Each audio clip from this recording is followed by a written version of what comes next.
Hello everyone, welcome to chem 3D mind catalyst. और हम पढ़ चुके हैं resonance, hyper conjugation and inductive. और जिस स्ट्रक्चर में रेजोनेंस है वो हाइपर कंजुगेशन और इंडक्टिव वालों से ज्यादा स्टेबल होगा। बट अब इनसे भी पावरफुल इफेक्ट आता है जिसको बोलते हैं एरोमेटिसिटी, एरोमेटिक कंपाउंड्स। जो एरोमेटिक कंपाउंड्स हैं वो resonance, hyper conjugation, inductive effect सबको बीट करता है।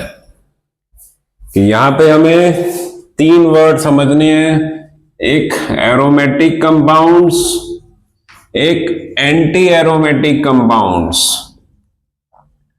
और एक नॉन एरोमेटिक कंपाउंड्स। ये तीन वर्ड है, aromatic, anti aromatic and non aromatic. तो जो एरोमेटिक है वो सबसे ज्यादा स्टेबल होगा और जो एंटी है वो सबसे कम स्टेबल होगा। तो अब हम कैसे पहचानेंगे? तो उसके लिए हमें इनमें चार कंडीशन चेक करनी पड़ेगी। कि हमें ऐसे कोई भी स्ट्रक्चर दे देंगे, ऐसे या कैटायन के साथ या एनायन के साथ, कि हमें ऐसे कोई भी स्ट्रक्चर दे देंगे और बोलेंगे check whether it is aromatic, anti aromatic और नॉन एरोमेटिक। तो सबसे ज्यादा क्वेश्चन तो बनते हैं एरोमेटिक और एंटी एरोमेटिक पे।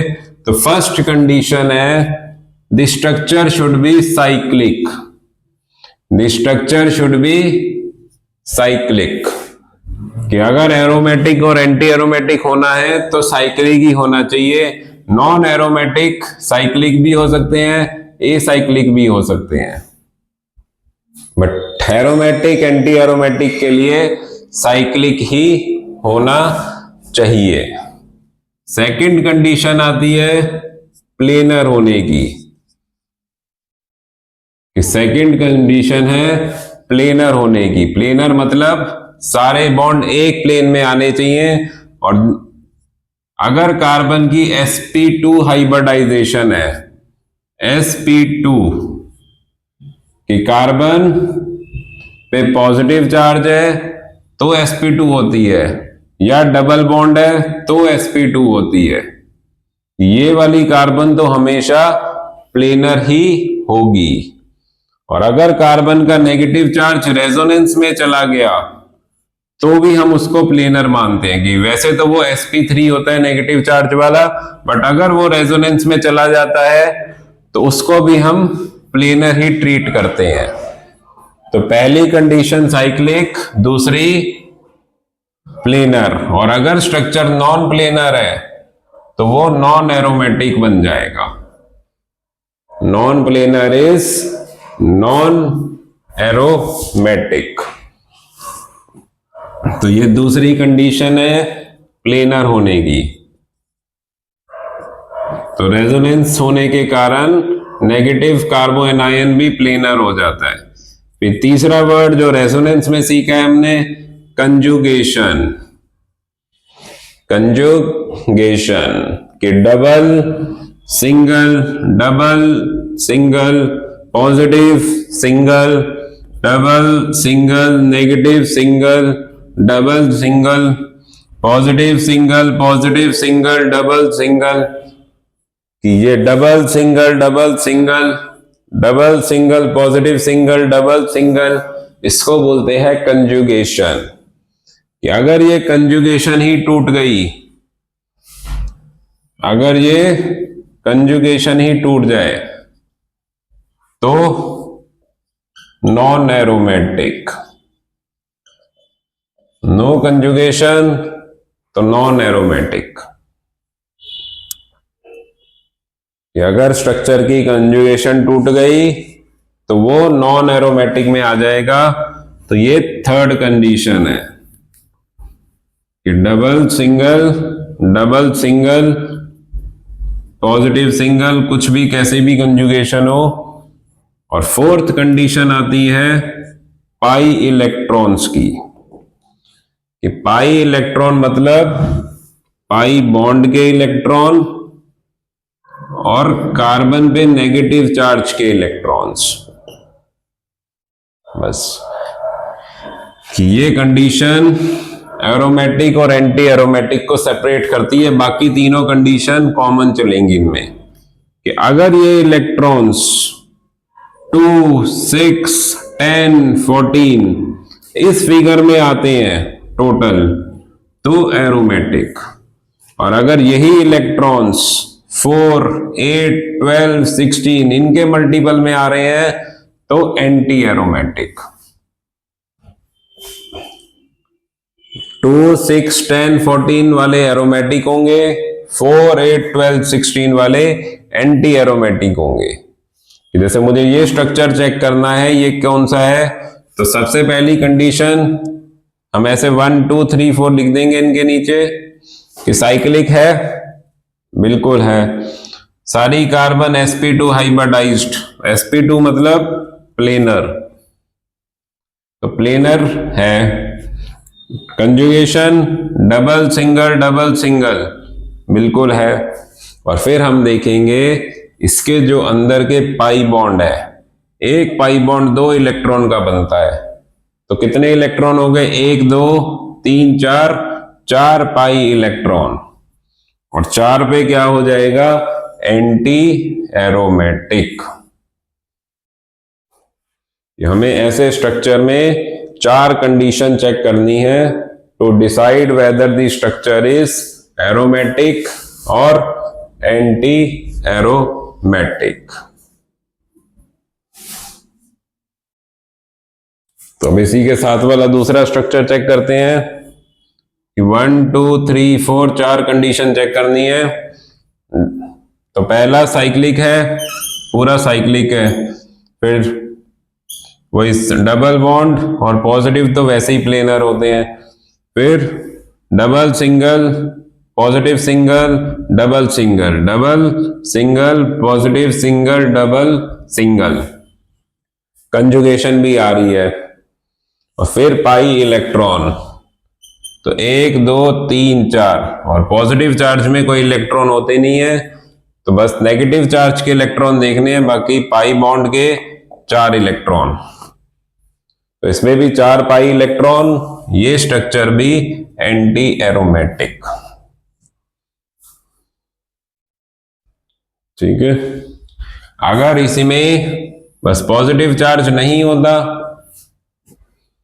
तो साइक्लिक है, डबल सिंगल सिंगल, ये कार्बन सिंगल सिंगल बॉन्ड वाली है, ना कंजुगेशन पूरी हो रही है और ना ही ये प्लेनर होगा, इसमें sp3 हाइब्रिडाइज्ड कार्बन आ गई।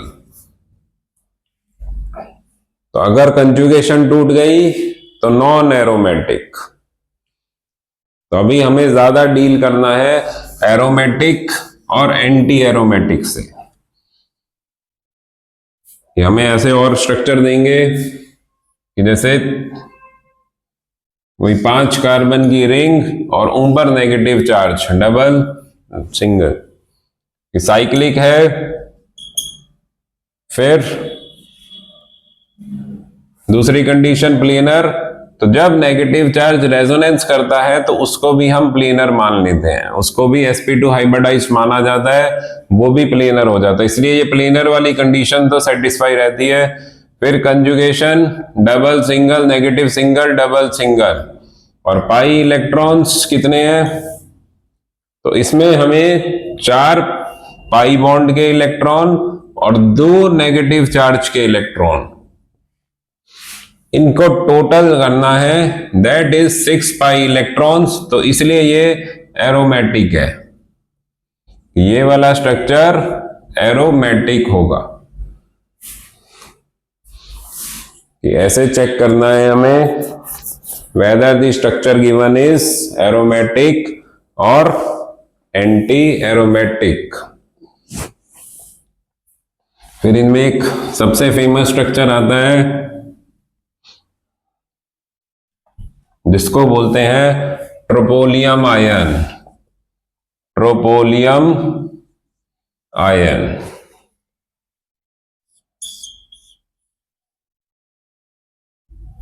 ट्रोपोलियम आयन। तो ये हाईली स्टेबल, वही साइक्लिक है, प्लेनर है। Third condition conjugation, double single positive single double single. और पाई इलेक्ट्रॉन्स तो 1 2 3 4 5 6 पाई इलेक्ट्रॉन वाला एरोमेटिक। तो this structure is tropylium ion. तो हमसे पूछ लेंगे explain why tropylium ion is highly stable. तो इसका स्ट्रक्चर बना के शो करके आना है, it is aromatic in nature, it is aromatic in nature. अभी हम लास्ट में इनके भी रेजोनेटिंग स्ट्रक्चर बनाना सीखेंगे। उससे पहले ये कुछ स्ट्रक्चर आते हैं जो फिक्स होते हैं, कि कुछ स्ट्रक्चर आते हैं जो फिक्स होते हैं, जैसे पिरिडीन। पिरिडीन मतलब 6 कार्बन की बेंजीन रिंग और उसमें 1 कार्बन हटा के नाइट्रोजन लगा दी, double single double single double single, pyridine. तो ये सब एरोमेटिक है, ये हमें याद ही रखने हैं डायरेक्ट। पिरिडीन, इसमें नाइट्रोजन का लोन पेयर बाहर रहेगा क्योंकि अंदर ऑलरेडी 6 पाई इलेक्ट्रॉन है। ये एलिमेंट्स के पास ऑप्शन होता है। अभी इन एग्जांपल में हम समझेंगे कि 5 कार्बन की रिंग, एक में नाइट्रोजन, एक में ऑक्सीजन, एक में सल्फर, और बीच में 2 डबल बॉन्ड। इसको बोलते हैं पायरोल, इसको बोलते हैं फ्यूरान, और इसको बोलते हैं थायोफीन। तो इनमें क्या होता है कि जैसे ऑक्सीजन के पास 2 लोन पेयर है, नाइट्रोजन के पास 1 लोन पेयर है, कि इसमें बिना लोन पेयर के कितने पाई इलेक्ट्रॉन हो रहे हैं? 4 पाई इलेक्ट्रॉन, जिससे वो एंटी बनता। बट नाइट्रोजन अपना लोन पेयर अंदर डाल के रिंग में कंट्रीब्यूट करके इसको क्या बना देती है? एरोमेटिक। कि सेम ऑक्सीजन का 1 लोन पेयर इस रिंग में कंट्रीब्यूशन करके इस रिंग में इन्वॉल्व होके एरोमेटिक होके 6 पाई इलेक्ट्रॉन करके इसको एरोमेटिक कर देता है। पहले वाले केस में पिरिडीन में ऑलरेडी 6 पाई इलेक्ट्रॉन है, इसमें नाइट्रोजन का लोन पेयर बाहर रहता है रिंग के, कि it does not involve in the aromaticity, कि ऑलरेडी ये 6 पाई इलेक्ट्रॉन ऑलरेडी एरोमेटिक था। तो इसमें लोन पेयर फ्री है और इसमें लोन पेयर रिंग के अंदर है, डीलोकलाइज्ड है। कि हमसे ये पूछ लेंगे इनमें से किस स्ट्रक्चर में पाई इलेक्ट्रॉन डीलोकलाइज्ड है और किस में लोकलाइज्ड है। और सेम ऐसे ही ऑक्सीजन और सल्फर में, ये सारे स्ट्रक्चर एरोमेटिक हैं। This we have to learn. तो नाइट्रोजन पिरिडीन पायरोल, ऑक्सीजन वाला फ्यूरान, सल्फर वाला थायोफीन। और ऐसे ही बेंजीन के एरोमेटिक कंपाउंड्स बनते हैं, कि ऐसे ही बेंजीन भी एक एरोमेटिक कंपाउंड है, cyclic, double bond single bond double bond और 6 पाई इलेक्ट्रॉन। और बेंजीन जैसे ही और स्ट्रक्चर बनते हैं, जैसे नेफ्थलीन, नेफ्थलीन, कि 2 बेंजीन का आपस में fusion combination, double single double single double single double single double single. इनमें हमें इस बाउंड्री पे देखने होते हैं कितने पाई इलेक्ट्रॉन है। कितने पाई इलेक्ट्रॉन आ गए? कि 10 पाई इलेक्ट्रॉन। तो ये एरोमेटिक, कि ये सारे स्ट्रक्चर भी बेंजीन के ऐसे ही 3 बेंजीन रिंग, ऐसे ही 3 बेंजीन रिंग, इसको बोलते हैं एंथ्रासीन। एंथ्रासीन वही कहीं से भी शुरू कर लो, double single double single double, फिर single double single double single double single double, this is anthracene. तो इसमें 7 पाई बॉन्ड 14 पाई इलेक्ट्रॉन, और फिर इन्हीं के जैसा आता है फेनाथ्रीन कि 2 बेंजीन रिंग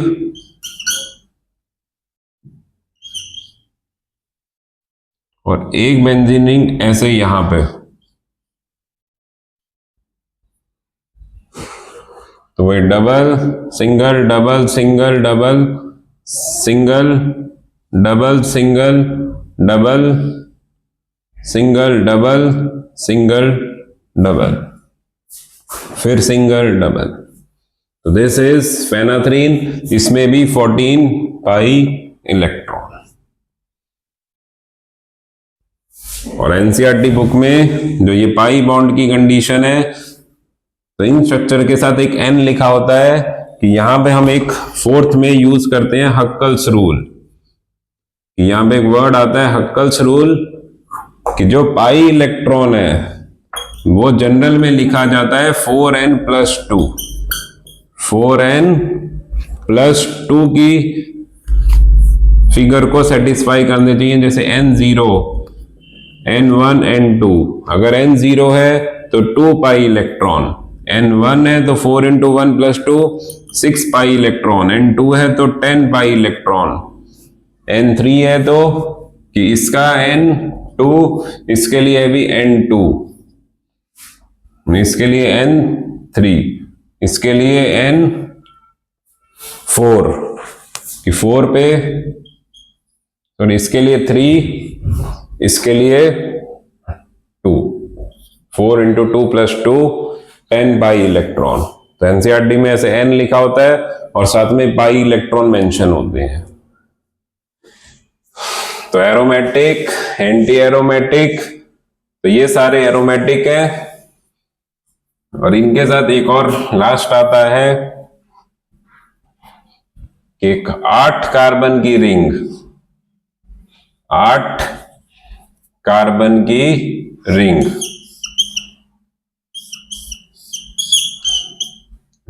और इसमें double double single double single double single double single, कितने पाई इलेक्ट्रॉन हो गए?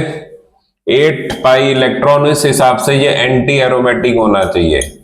बट ये क्या करता है दिस स्ट्रक्चर कि बोलते हैं अगर 7 कार्बन की रिंग, 7 से ज्यादा कार्बन की रिंग एंटी बनती है तो it converts to non planar. ये अपने आप को चेंज कर लेती है प्लेनर से नॉन प्लेनर में। इस स्ट्रक्चर की बन जाती है टब शेप। ये स्ट्रक्चर अपने आप को एक नॉन प्लेनर टब शेप में चेंज कर लेता है।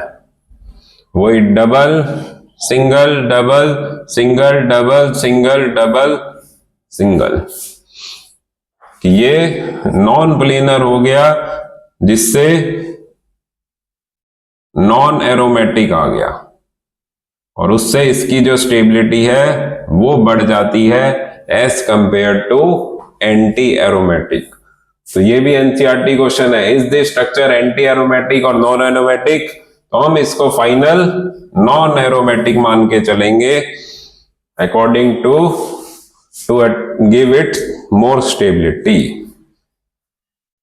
Aromatic compounds highly stable compound of the organic chemistry.